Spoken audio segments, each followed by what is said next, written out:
programang ito ay rated SPG, striktong patnubay at gabay ng magulang ang kailangan. Maaaring may masiselang tema, lengguwahe, karahasan, sexual, horror o droga na hindi angkop sa Granddaughter Annalyn Santos, I hereby bequeath to you my residential property with the 2 adjacent lots situated in Mandaue City.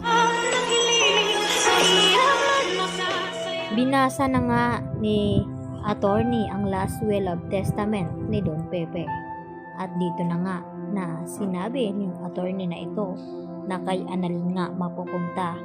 ang ari-arian ni Don Pepe na nasa Mandaue, Cebu, at ang halaga nito ay 10 million pesos. At inalmahan naman ito ni Moira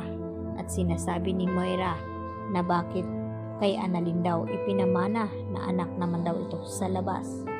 At maya-maya nga may kinuha pang papel itong si attorney at ipinakita dito sa kanila at kay Moira na ito ang magpapatunay na ibinigay ni Don Pepe ito bago nga ito nakidnap at na-aksidente.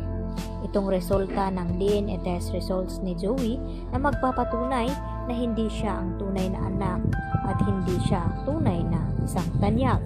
Kaya walang karapatan si Zoe na may makuhang mana mula dito kay Don Pepe at pati nga dito sa kanyang ama na si RJ. At agad na patayo sa kinaupuan nitong si Moira nang ipakita ng attorney na ito ang resulta ng DNA. At nagtataka itong si Moira na kung papaano daw ito napunta sa kanya na nagawa na ngang sunugin ni Moira ang mga ito. At bago nga ay matalino nga naman talaga itong si Don Pepe dahil inunahan na niya itong si Moira dahil sa takot ni Don Pepe na baka may gawin masama itong si Moira kapag nagkabukuhan at nagkabistuhan at hindi na nga nagkamali itong matanda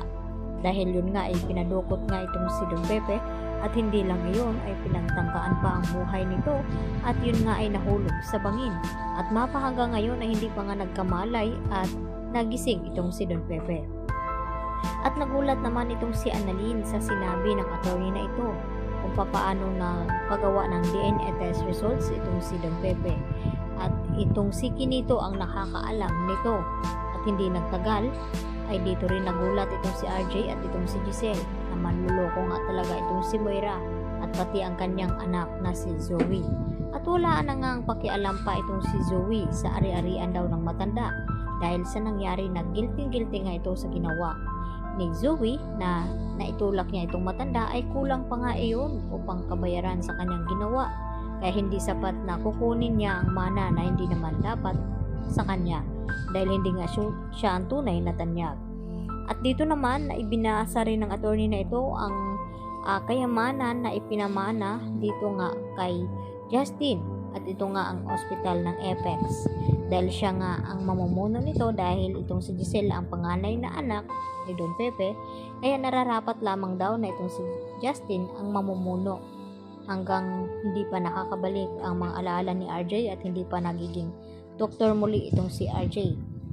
Kaya naman tinutulan nga din ito ni Moira dahil kahit isang singkong duling ay wala daw makukuha itong kanyang anak. At mapapatunayan na nga ba na itong si Annalyn ay hindi talaga tunay na anak sa labas dahil siya nga ang tunay na anak ni RJ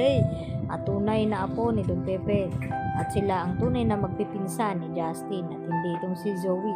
na hindi nga ito nagpapakita dito nga sa last will and testament na babasahin ng attorney na ito dahil may mabigat pa rin na pinagdadaanan itong si Zoe na hindi niya magawa ng paraan kaya itong si Carlos ang nalalapitan dito ni Zoe dahil siya nga ang tunay na ama at nakakaintindi kay Zoe. At dito na nga nagdududa itong si Lynette at Aling Susan sa mga ikinikilos ni Carlos at itong si Zoe na kung bakit si Carlos ang tinatawagan ni Zoe. Yan ang ating pagkatutukan at aabangan mamaya dito lamang yan sa Abot Kamay na Pangarap.